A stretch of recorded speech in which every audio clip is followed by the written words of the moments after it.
The world may be teetering in the brink of a full-blown trade war. Now, this after the Trump administration announced it's imposing steel and aluminum tariffs on three of America's closest allies, the EU, Canada, and Mexico. The U.S. tariffs will come into effect in around 6 hours from now. Our Lee Seung-jae with the report.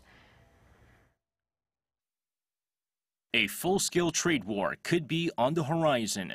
The U.S. is imposing tariffs on aluminum and steel imports from the EU, Canada, and Mexico, a decision that's overshadowing a gathering of G7 finance ministers and central bankers.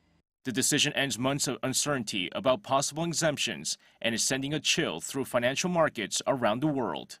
U.S. Commerce Secretary Wilbur Ross says the 25% tariff on steel imports and 10% tariff on aluminum imports will be imposed on the EU, Canada, and Mexico, starting at midnight Eastern Standard Time.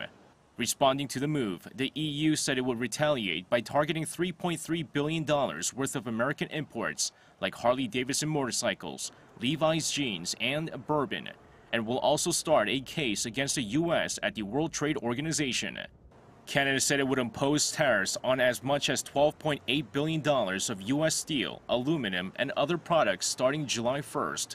Canadian Prime Minister Justin Trudeau described the U.S. measures as punitive and unacceptable, adding that the tariffs will harm industry and workers on both sides of the Canada-U.S. border, disrupting linked supply chains that have made North American steel and aluminum more competitive around the world.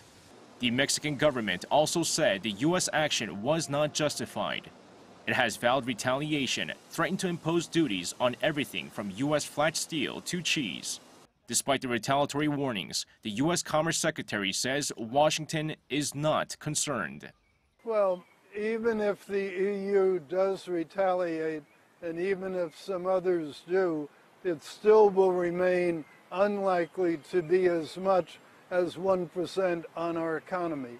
Remember, just because they put tariffs on some of our products, it doesn't mean those sales will go to zero.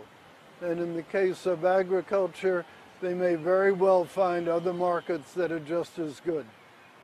While the world may be closer to a full-scale trade war than at any time since the 1930s, observers say the Trump administration is using tariffs to squeeze better trade terms out of China and the EU, while putting pressure on Canada and Mexico to reform the North American Free Trade Agreement.